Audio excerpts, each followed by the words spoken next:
Creator, you can access cards on your sideboard, and Hamilton has some graveyard hate that he can wish for, as it were, but it's probably just way too slow in this matchup, right? I mean, you would think so, but the way the games play out, the Dredge deck doesn't really have a super fast clock. It usually relies on going pretty wide and then finishing the job with Conflagrate. But with things like Thought Not Seer, sometimes you get down early. Reality Smasher, you start pressuring their life total quickly, and you see here on the play, this Chalice of the Void on 1 is already going to lock down Faithless Looting from Collins Mullen. And why I didn't have it on turn 1, and either he ends up dredging over, he'll never be able to flash those back. Yeah, that can definitely be impactful. And my understanding, Hamilton has a power plant and a mine. Yeah. Things going pretty well for him. Important to note with Karn the Great Creator as well is that there is one copy of Tormod's Crypt in the sideboard. So if you hit 4 mana, sometimes you go Karn the Great Creator, minus it, get that Tormod's Crypt, and you have access to Graveyard Hate immediately. Yeah, that could be really powerful here. We see Mullen had a Bloodstained Mire, fetch that to 19, has a Stomping Ground. See if he can go to work on turn 2, checking for a Cathartic Reunion here. Now I'm pretty sure Hamilton actually has Tron naturally on turn 3 for next turn. Now it's going to depend on whether or not he has something big to play to capitalize on that mana. Mullen's going to fetch a Bloodstained Mire down to 18, finds a basic mountain. Certainly looks like it could be Reunion mana, but it'd be a lot weaker if it was just a Life from the Loam.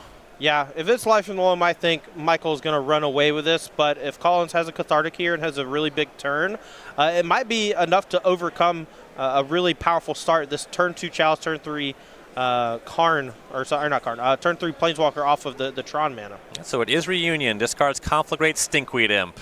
He'll dredge his first draw there with the Imp. Narcomoeba. It's a good start. Stinkweed Imp, Blast Zone, second Stinkweed Imp, Prized Amalgam. So he'll be dredging 3 times here. Yeah, this is really powerful, and that Narcomoeba is going to come back with another Narcomoeba, and currently 2 Prized Amalgams. Let's see what the third Stinkweed Imp brings. A Creeping Chill. And that's it. Yeah, some Faithless Looting's there, but that Chalice on 1 should turn that off. But still a lot of power here. Yeah, that's 8 power and a Creeping Chill on turn 2 with a hand that's still really full. So this is a great turn from Collins Mullen with that Conflagrate in the graveyard as well. Can potentially deal lethal next turn if he gets a little lucky on some Bloodghast maybe. Hits another Creeping Chill perhaps. Yeah, the life totals off that first chill should be Hamilton at 17 to Mullen at 21. We'll go back Hamilton's way. Draws Reality Smasher. Not really the most impactful kind of thing in this matchup.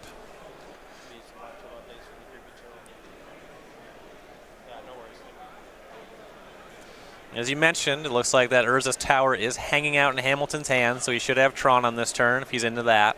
Yeah, he's just trying to figure out the best way to utilize all of his mana this turn to give himself a chance to win.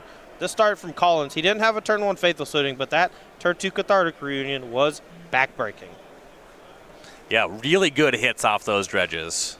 Now, it looks like Hamilton actually has an All Is Dust, which could potentially clean up the battlefield, but there's a very good chance next turn that Collins is able to find something like a Bloodghast and just rebuild immediately. Well, plays the tower. He's going to cast that All His Dust. It'll clean up the battlefield for now. Yeah, I like it. This buys him some time. Maybe he draws Karn the Great Creator. Maybe Collins just misses because his Faithless Lootings are locked down. You know, if he dredges here, he needs to hit a Bloodghast, and he has all 3 Stinkweed Imps in hand, so he's only going to get to dredge 3 with this Life from the Loam. Yeah, so he's picking up that Loam. That will be the dredge. We got a Bloodghast. There it is. Yeah, that is a fine enough hit. Yeah, he just needed some way to return the Prize Amalgams to keep that pressure up. And that'll do it with a land in hand. He can also just fill up his hand for a Conflagrate in a turn or 2. So he's going to play Copperline Gorge, brings back Bloodghast. 2 Prized Amalgams will be coming back later. Here's a tap of 3 mana. Is it a Chalice check forthcoming? It is. Flashback Faithless Looting. All right. Hamilton sees it. No thank you. All right, so we're going to make 8 power.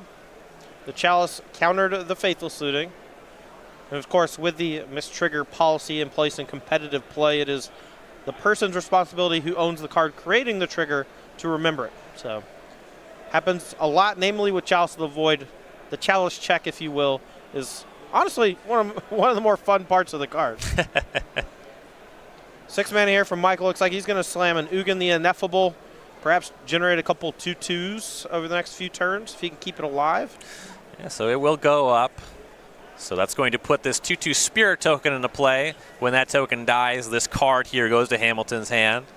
Kind of playing it like a morph right now. There's a nice manifest overlay. And it's going to discount the cost as Reality Smasher. So just the Urza's Tower casts that now. Yeah, that's pretty insane. It's funny, too. I'm pretty sure he could actually cast a Chalice of the Void for X=1 off of the Ugin this turn if he wanted to. No need to play the second one, though. Wants to save that for an X=2 later on. Though that namely doesn't stop Conflagrate, which is a pretty big deal, because when Conflagrate is on the stack, its casting cost will be whatever X is plus red. Mm-hmm. So Reality Smasher hung back to try to block for the Ugin, though there's already that Conflagrate in Mullen's graveyard. He could clean up the battlefield with that this turn if he was interested. He's going to dredge Dark Blast, finds a Creeping Chill. Yeah, and so now he can go Life from Mullen back 3 lands, play his land for the turn, and cast Conflagrate. I think for X equals somewhere around 8 or 9, and he could deal 7 across the 2 creatures, couple to the face, check the Ugin, and do some damage to the face as well. So Hamilton to 14, Mullen to 24. Got to be careful with the Reality Smasher, though, because that spell can be countered if you do not keep 1 card around in your hand to discard to it.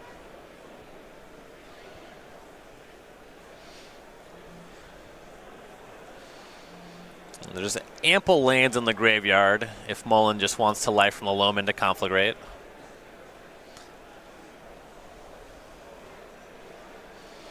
So with 2 Amalgams and a Bloodghast, if you remove the blockers, you can have 1 card left over, I suppose, if you cover the Smasher. So you can't get in for lethal this turn. Well, you could also just do 2 to the Spirit and 2 to the rest of the face.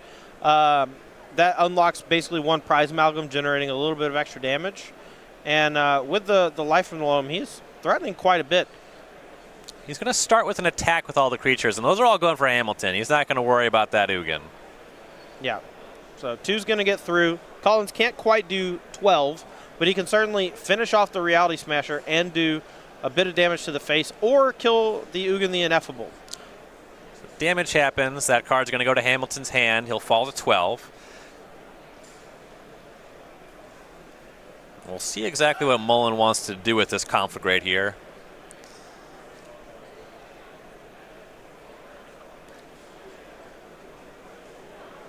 Yeah, he's double checking the card to make sure that he understands exactly how that trigger works, because he is going to have to effectively pay an extra card in order to resolve his spell. Yeah. Want some clarification on the wording, probably. Sometimes these effects say if this card is the only target. Right. Now the cost reduction here probably doesn't matter that much anymore from the Ugin the Ineffable, but given that Hamilton actually got an extra card off of that Spirit dying, means that he could put that static effect to good use. Maybe play up to 3 or 4 cards next turn should he draw a spell. Yeah, could definitely go to work next turn, and depending what Mullen's able to do here, Hamilton, we could see Karn plus Micah Sith Lattice next turn. Yeah, I mean, if he has 10 mana, or if he just doesn't deal with the Ugin. All right, so he's holding on to the 1 card to pay, and then he's just discarding the rest. They're all what I like to call the trash whenever you're doing normal dredge things. Yeah, so we started with Life from the Loam, so an abundance of cards in hand. That got back Blast Zone, Stomping Ground, Wooded Foothills. And now just lining up discards.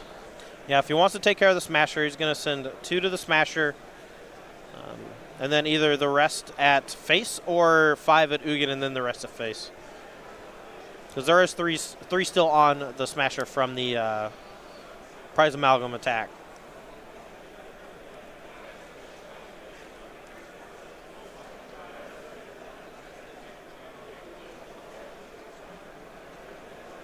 Likely that this is the first time that Mullen's played against Ugin in Modern.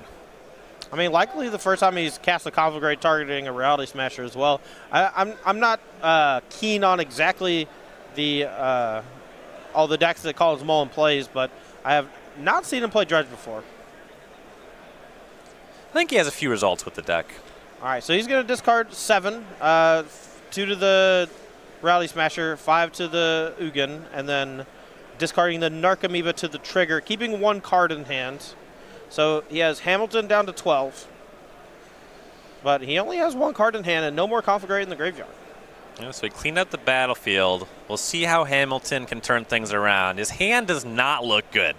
Getting a glimpse of Matter Reshaper, and I think he drew another Chalice of the Void for turn. There's a basic waste that's been hanging out. I'm going to ask you a question about sequencing, because last turn was a pretty significant error, I think. So Mullins attacks with his creatures first. If he had done exactly the same thing that he did there, where he goes 2 at the Spirit, 5 at the Eldrazi, discards a card, then he sends 5 at the Ugin and does 2 to the face, or 3 to the face actually, with the other Prize Amalgam, and still has a Prize Amalgam on the battlefield. Seems slightly better, and stuff like that, sometimes you notice a little too late. Yeah. Yeah, it could have been a situation where things got kind of complex. Yeah, Not clear that he had the full turn mapped out before he started with the game actions. Yeah, and that's common in Modern just because of how complex some of the board states become. All right, so Matter Reshaper, Chalice on 2. We'll see Mullen will dredge Stinkweed Imp. Another Prized Amalgam goes to the graveyard. Another Faithless Looting, but there is still that Chalice on 1. He'll attack with Bloodghast Prized Amalgam. The block he wanted was Bloodghast being blocked, but the Reshaper will trade with Amalgam, and a Karn picked up for Hamilton. Yeah, but it might be a little too late. Just depends on what he can get with it. Collins actually has the land to get back Bloodghast, which is going to bring back 2 copies of Prize Amalgam, generating 10 total power. You can also hard cast the Stinkweed Imp from hand. So this is a situation. I think one of the cards in Hamilton's wish board there is a Wormcoil Engine. Yep, he does have Wormcoil Engine, actually bring back 3 Prize Amalgam, so he can potentially shut down most of the attacks with that Karn the Great Creator. Let's take a look. So normally you would say the Mycosynth Lattice, but here he actually can potentially just get Ensnaring Bridge as well. Okay. So that's not a bad one. He has a lot of potential hits here. And then, so he can get Ensnaring Bridge, and then the following turn he can actually get Witchbane Orb, and that might actually lock the game up. Because if you can't Conflagrate Face, Creeping Chill doesn't target the player, I don't think. Maybe it does. I got to read the text on it. But at 10, and there's already 2 gone, has the fade for 1 turn, basically. Yeah, we'll see how Hamilton navigates this.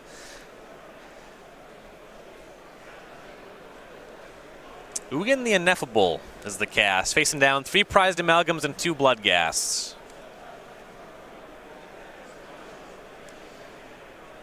This lets him discounts the reduce Karn. It lets him reduce the Karn cost and the Ensnaring Bridge cost. So that Karn only costs 2. He floated 3, so he has 1 floating. He can get Ensnaring Bridge and then cast it for 1. That's huge. Yeah, so there's Ugin. Here's Karn, -2. Go to the sideboard. Snaring Bridge being pulled to the front, and he will cast it. Oh my. This Karn the Great Creator is just a 1-card combo. It's so good when you have a bunch of mana.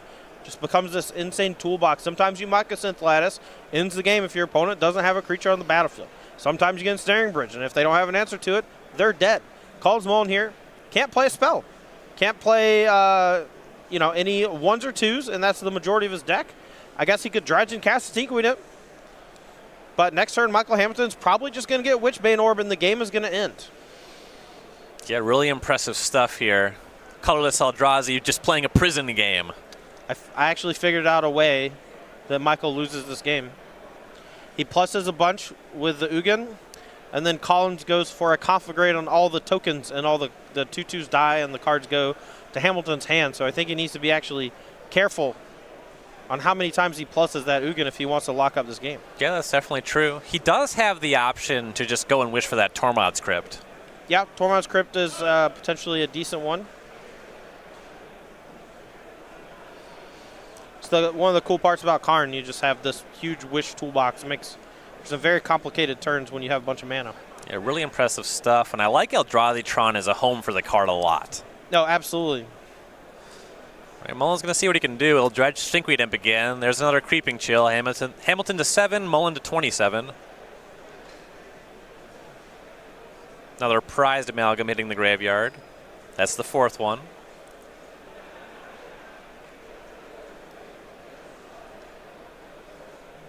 All right. Draw for Michael. Doesn't matter too much what it is. What matters most is what he gets off of this Karn the Great Creator. And with his entire sideboard at his disposal, he has quite a few options, but that Witchbane Orb is looking mighty tasty if you ask me. With the Ensnaring Bridge on the battlefield, one of the only ways he can lose is via Conflagrate. But Mycosynth Lattice does it too. I didn't even think about that. Shuts down all your opponent's lands. And with only one copy of Creeping Chill left to hit for Collins, this Mycosynth Lattice could just lock the game up. Yeah, he'll grab the Lattice. No more activating your lands.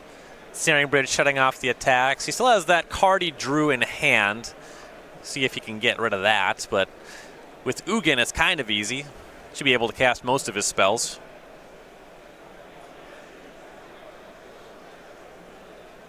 Ugin's going to destroy that Stinkweed Imp, so maybe holding on to that card.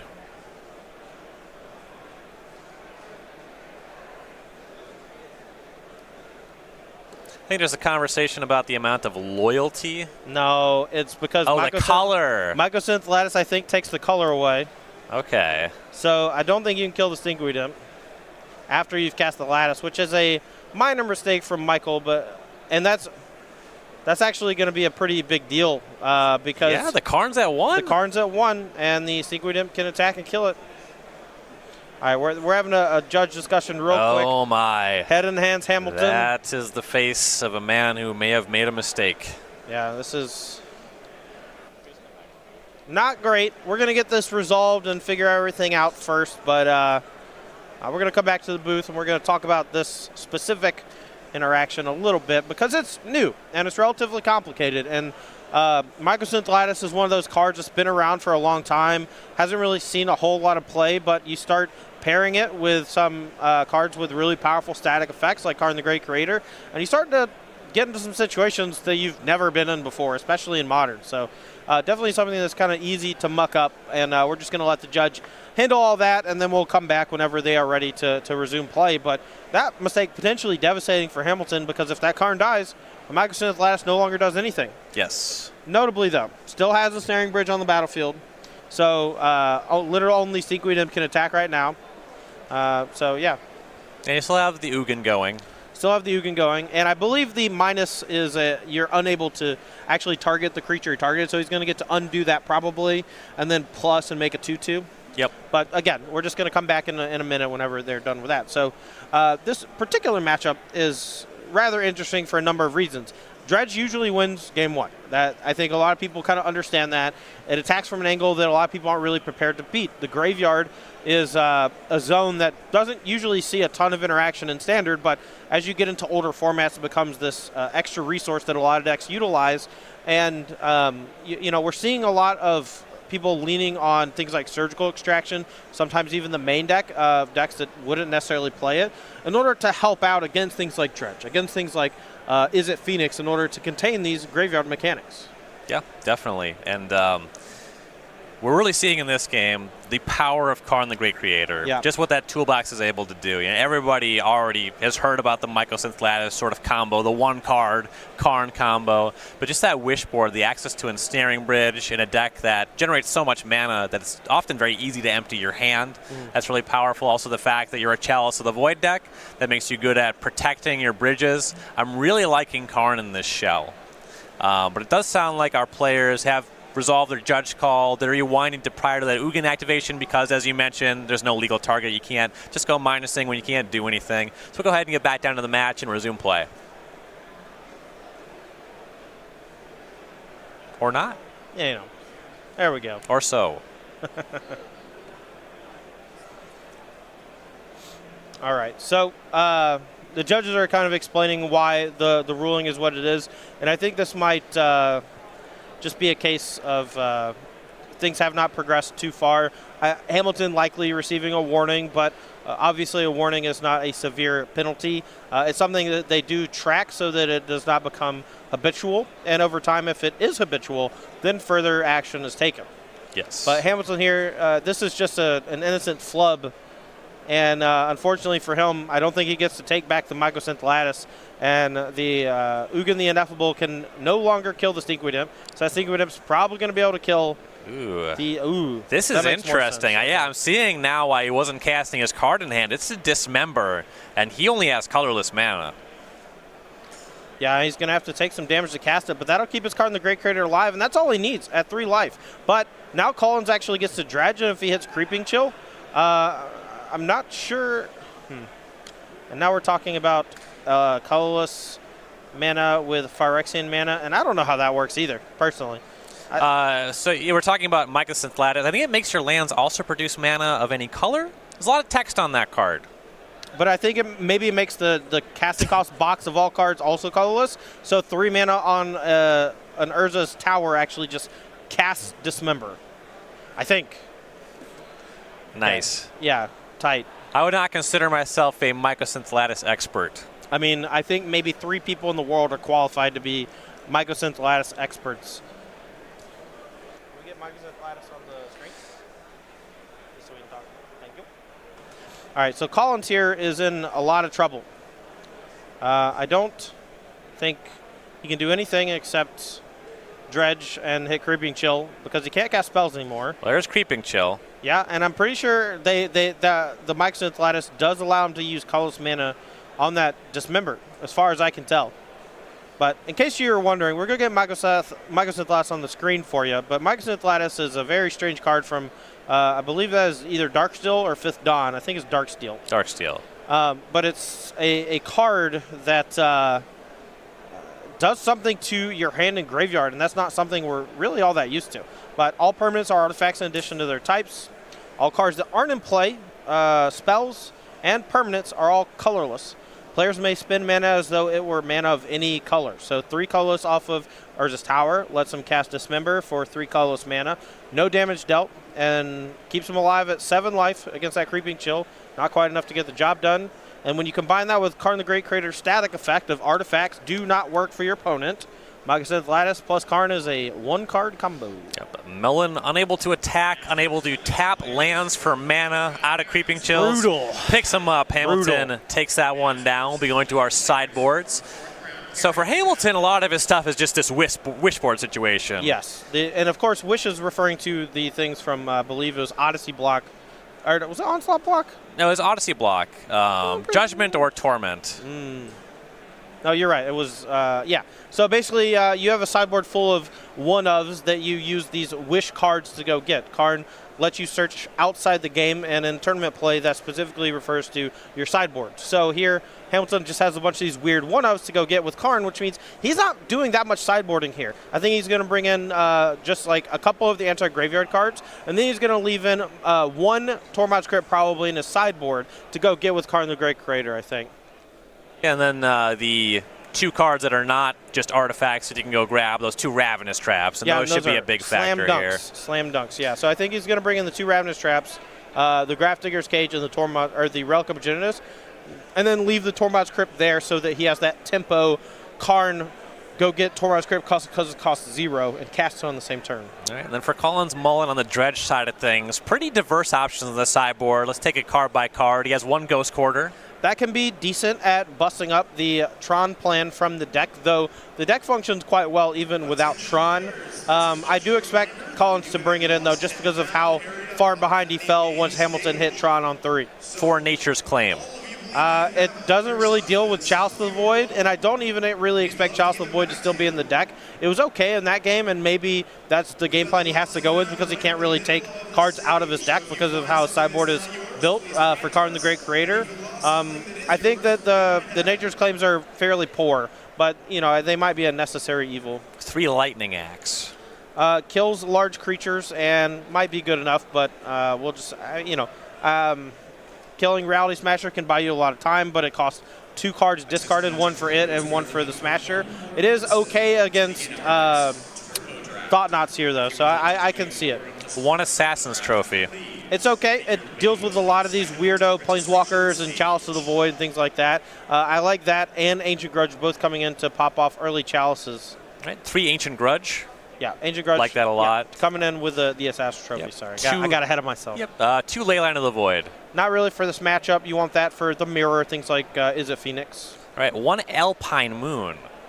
This one, I'm not a huge fan of the card in general, but if it's going to be in your sideboard, you're going to want to bring it in here. The lands are pretty important from the Eldrazi Tron side of things. Shutting down Eldrazi Temple if that's what they start with, or shutting down their Tron lands if that's what they start with. Both, decent hits for the Alpine Moon itself.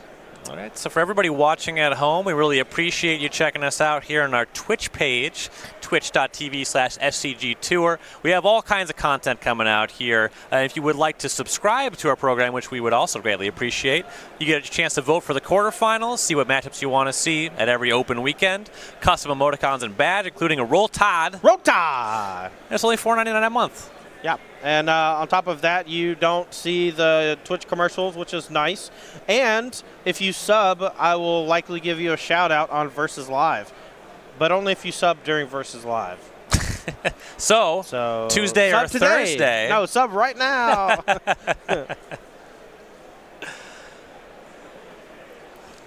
But yeah, we're live, every weekend that we have a show stop on the SCG Tour. As you just mentioned, Versus Live every Tuesday and Thursday. Commander Versus on Wednesdays. Yeah, we got a lot of content on this here SCG Tour channel. A lot of live content brought to you by StarCityGames.com. Players shuffling up for game number 2. Who do you think gains more from sideboarding here? I don't know, because I'm not a huge fan of the options Collins has in this matchup, but at the same time, Hamilton has a pretty restricted sideboard thanks to that Karn the Great Creator package. So I would say both players roughly bring in around 4 to 5 cards, and neither very happy about it. Well, let's have to keep it on 7. Bloodstained Mire go for Mullen. Drew a black card. What do you think that black card is? Spoiler alert, it's Ravenous Trap. It's not a bad one. Yeah, it's a good one. So Hamilton here has basically his early protection to make sure he doesn't get absolutely obliterated here on turn 2 with a Cathartic Reunion. On top of that, he has a start with a Tron land and Expedition map, so if he can follow that with a second Tron land, he's threatening a lot of mana really fast. Yeah, thing is definitely going well for him. As we'll see, Mullen goes to 19 to find a stomping ground. Cathartic Reunion pulled to the front of the hand. He'll fetch a Wooded Foothills down to 18.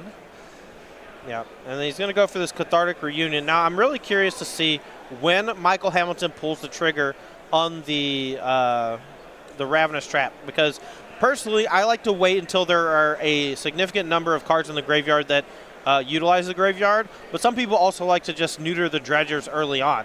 So if Collins discards like Stinkweed Imp and Life from the Loam or Bloodghast, Hamilton may go ahead and fire it off because the third card did already hit from that fetch land. So Mullen shocks to 16 for a Blood Crypt, Cathartic Reunion, discard Bloodghast and Stinkweed Imp. Here's a Dredge of the Imp. Dark Blast, Narcomoeba, Wooded Foothills, Faithless Looting, Copperline Gorge. Dredge, Dark Blast, Stinkweed Imp, Faithless Looting, Bloodghast, Dredge, Stinkweed Imp. Now this is not a bad use here for the Ravenous Trap because you hit an Amalgam, 2 Narcomoebas, and 2 Bloodghast, because there's one originally discarded from the Cathartic. So this is a really good Ravenous Trap. It took away a lot of those creature-specific graveyard interactions. Yep, Trap just hits all that with the Narcomoeba triggers on the stack. Now Mullen has a fistful of Dredgers. Yeah, but he does have another Cathartic Reunion, so he can kind of re-up again next turn.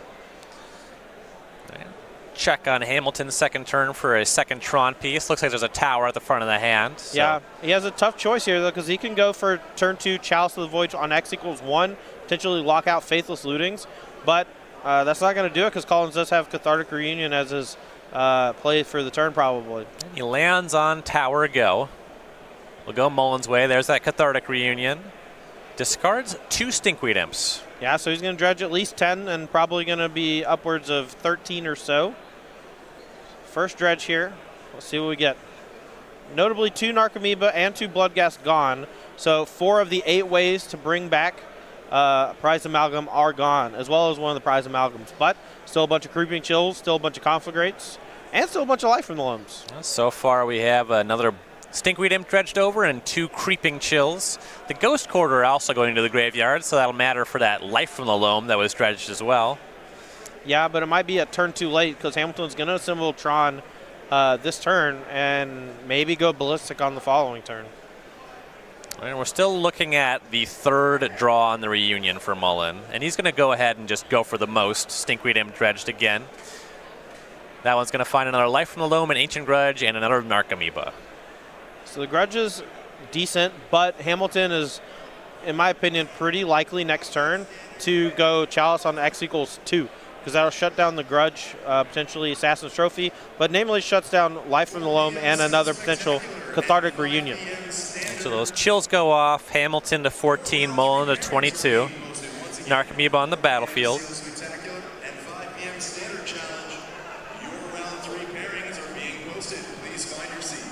Dredge here doing Dredge things. Opponent had a really good Ravenous Trap, but still a pretty good turn 3 here for Collins. Hamilton with an equally good start, though, with turn 1 map, turn 2 finding Tron. Gemstone Mine go for Mullen. Now, that was good dredging in the sense of what he got for his mana. Yeah. But as far as battlefield presence, it was a little bit lacking. Well, he got most of those creature-centric things stripped from him already on that first Ravenous Trap. Remember, 2 Narcomoebas down, just hit a 3rd. 1 Prize Amalgam down, 2 Bloodghast down. So not a whole lot of creatures left to dredge. Going to be heavily reliant on Life from the Loam and Conflagrate, which is why I expect Hamilton to go after those Life from the Loams here with that Chalice to the Void on X equals 2. Yeah, he's going to crack the map to complete Tron. Shuffle and cut, and then we'll see exactly what he will do with his 7 mana. He also could go Chalice on 1 to lock down a potential flashback on Faithless Looting.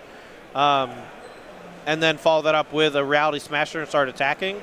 But with Collins at 22, thanks to those 2 Creeping Chills already, his life total is pretty high, and I think Hamilton's going to look more for lock pieces than anything. Karn the Great Creator or something like that would be phenomenal here. Right. Mindstone, Mana Floating. He'll sacrifice that. Hand must be lacking if that's where we're starting. I mean, he has some Eldrazi, but that's not really where he wants to be. He needs to establish a lock here. He needs to put Collins in a headlock, because if the game just progresses and if all Hamilton does is cast creatures, I think Conflagrate, Life in the Loam, and Creeping Chill are going to be enough to get the job done. And there is that Chalice on 2. That's going to turn off a lot of Mullen's action. And Hamilton does have some gas in the hand. I think one of each Reality Smasher, Matter Reshaper, and Thought-Knot Seer all hanging out. Yeah. And if he draws a 2-mana land, another Tron piece, or an Eldrazi Temple, next turn he can play Thought-Knot Seer and Reality Smasher and get to work on Collins' life total. But more importantly, he wants to lock out those 2s first, which is why you saw him crack the Mind Stone for about half of his mana last turn, just trying to see if there's anything better to do.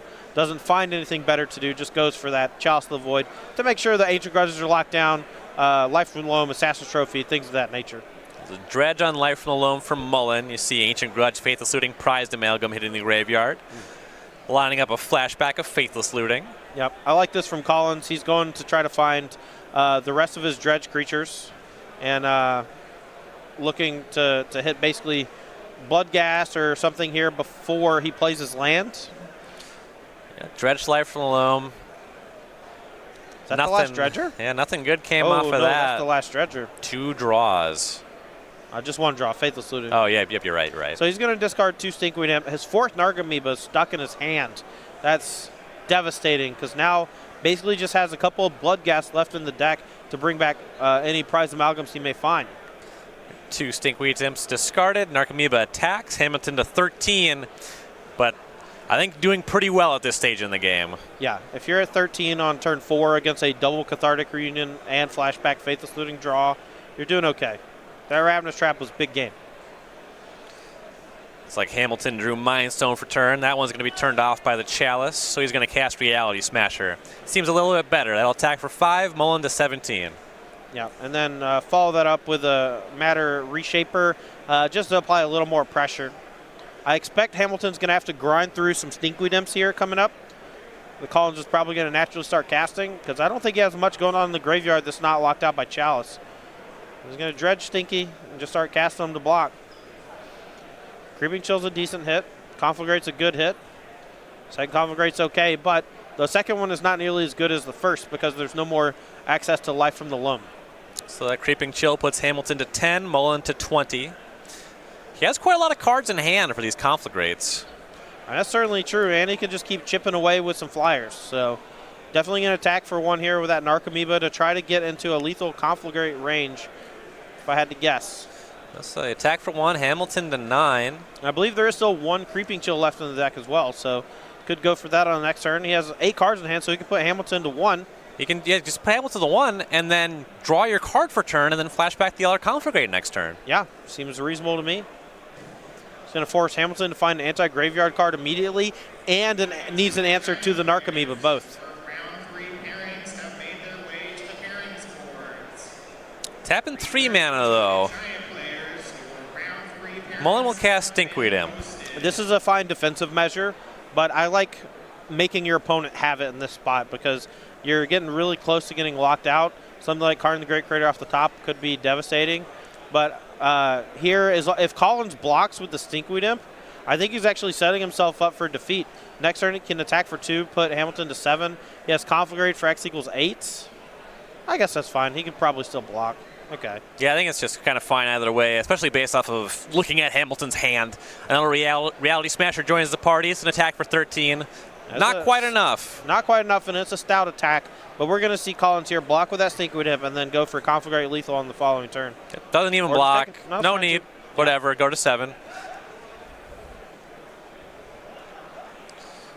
Thought Not Seer. Look at your hand. You get a card out, but there's just 2 attackers plus a draw for turn. If he had blocked, he would have maybe lost. Yeah. Inches. A game of inches. Stinkweed Imp's going to be grabbed by the Thought Not Seer. I imagine that we're going to see Mullen close this one on his turn, though. Yeah, he's untapping pretty quick. He's got the win at hand. He's going to swing in here. Attack you to 7. What's that? I have 7 cards in hand. Bango, bingo, bongo. Zap ya. All Game right. 3. That one looked tough for Mullen for a minute, but he's able to pull it out despite that early Ravenous Trap. Yeah, I mean, I really underestimated the strength of a found Conflagrate in that spot. Michael was pretty low from the 3 Creeping Chills that were found early on, and that Conflagrate dealing 7-8 damage on the turn it's cast is a pretty big deal, and Collins was able to really beat an exceptional draw from Hamilton. He had an early Ravenous Trap that hit a bunch of graveyard stuff, turn 3 Tron, and including a Chalice of the Void and a bunch of Eldrazi. So, I mean, that was only like turn 5 or 6. That was really good. Yep. And you're just seeing the resilience of Dredge in action for the umpteenth time. You know, Hamilton had 2 things that were pretty good. That Ravenous Trap was strong. Chalice on 2, pretty strong in the matchup. But unless you're actually closing, you got to do more than that. The Dredge deck is just going to continue to accrue value, apply pressure. You know, Conflagrate for 2 mana is just worth 7 damage there. Yeah, for sure. I mean, that's kind of the strength of the deck, and one of the things that Creeping Chill added to the strategy. Decks like Tron, even Eldrazi Tron, or big mana decks in general, could usually beat the Dredge decks by just playing normal Magic on their wavelength, right? Like an Anger of the Gods, or just going way over the top with something like Primeval Titan. Now, the Dredge deck no longer has to use the combat step to do the majority of its damage. Does a ton with Creeping Chill and a ton with Life and Limb and Conflagrate. It's pretty tough for some decks to beat, and there you saw the strength of that alternate game plan. And you see, it looks like players are going back to sideboarding a little bit. I know with Dredge, it's kind of all about trimming the right things where you want to be. You also saw more cards.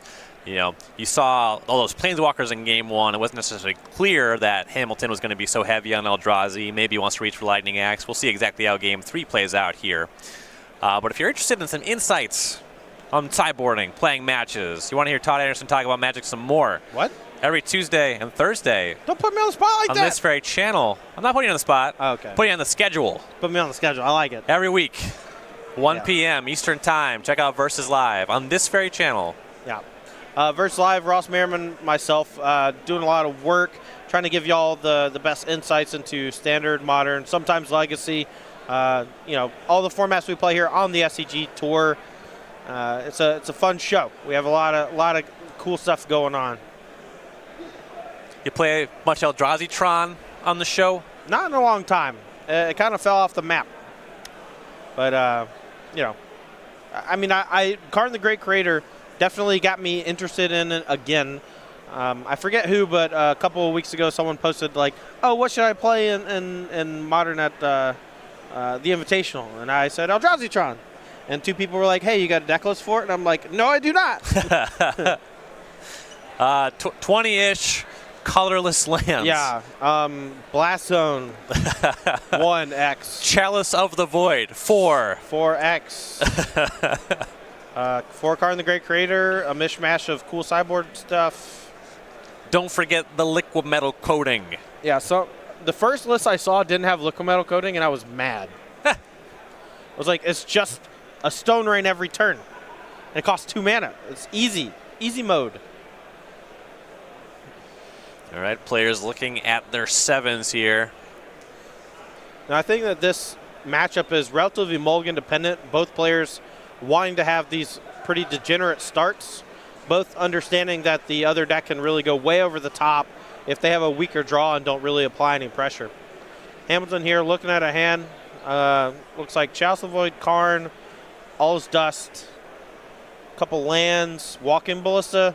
I'd probably ship this back with only 1 Tron piece and no Eldrazi Temple. Yeah, like he agrees. Kind of hand mostly only plays if the Chalice on 1 would be great, right? Yeah. Yeah, I would keep that hand against something like Is It Phoenix, just specifically because of Chalice of the Void. And you see both players taking a trip to Vancouver. They'll be going to 6. Yeah, they'll be going to London soon, but not yet. Got to give it a little while. I'm stoked, dude. Yeah, the London Mulligan, I'm really looking forward to it. I played with it a little bit with Tron, and I think with Tron and Dredge, it's specifically very dumb, but with literally everything else, it just makes the games a lot better because decks just kind of function instead of mulliganing to 5 and not functioning. On the other hand, sometimes you win the game when you mulligan to 3 because your 3-card hand is Tron Piece, Exhibition Map, which is why I did it twice. The first time I played the deck with London Mulligan, I did it twice, and I thought, man, this is not okay. Just play a deck that's good against Tron. My 5-card, look, my quote-unquote 5-card hand, right? Yeah. Absolute trash. Happily shipped a 4. 4-card hand, looking at 7. Absolute garbage. Threw it back again. 3, 2 Tron Piece, Exhibition Map, Snap Keep. First draw was Oblivion Zone. GG's. You win. Game's over. Both players on 6 here. Looks like we're ready to go. Turn 1 Tron Piece from Hamilton. He's going to be looking to assemble that here quickly, but he does have a Ravenous Trap to protect himself. A lot of dredgers in Mullen's hand. Once again, he has Cathartic Reunion. Hamilton's second land will be Blast Zone. So Yeah. not online for Tron, and no action either. No Mind Stone. Does have a Walk-in Ballista he could play. I kind of like getting that one down onto the battlefield just to start chipping in for 1. But Hamilton obviously deciding that maybe saving it for later is a bit better. So you can get a bunch of counters on it and perhaps a 1/1. Not really the best at this juncture. Mullen fetches to 19. Stomping Grounds the find. Is that Ravenous Trap in Hamilton's hand again? You know, Mullen's already been hit by it. And with this kind of start, you start to wonder what's in your hand that's making you keep this 6. We'll see what Mullen does. Probably just has to play into the trap, right? I think so. There's a chance, though, that if his first and second dredge are nice or just pretty good, he may fail to dredge on the 3rd one on purpose, just so he protects himself from Ravenous Trap a little bit. So we'll shock to 17, discard Stinkweed Imp, Life from the Loam. No sign of restraint yet. All right, that's 1 Creeping Chill, and you can snag those with the trigger on the stack to keep them from being detrimental.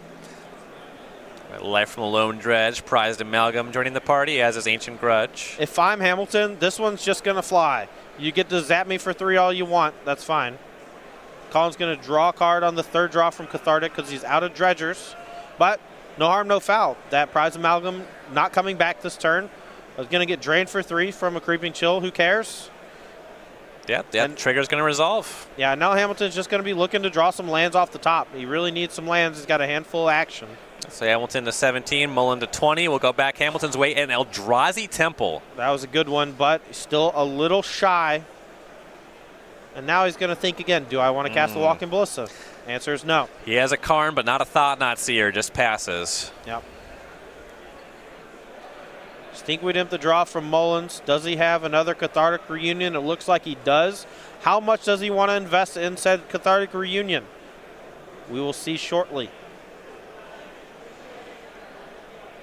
Mullins needs to trigger that prized amalgam to put Hamilton to the test, force him to use that Ravenous Trap in a spot where he's okay with it, as opposed to in the middle of a big dredge turn.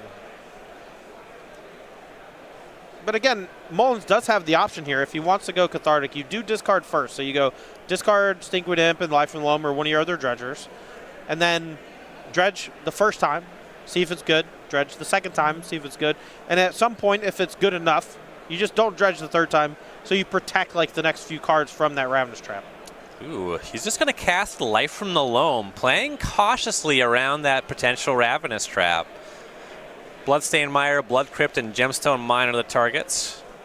I don't hate it, because he can also just slow dredge next turn, and he might be just giving Hamilton the idea that his hand is not great. He was very reliant on the Cathartic Reunion, and he bricked. You know, that may be the signal he's giving off. Plays Stomping Ground tapped. And I believe has to discard, discard Stinkweed Imp. We'll go Hamilton's way. Misses on the land, draws another Reality Smasher. That doesn't play. Yeah, not yet. He needs to draw one more mana source so he can start playing those Reality Smashers and attacking for 5, 10, and 15.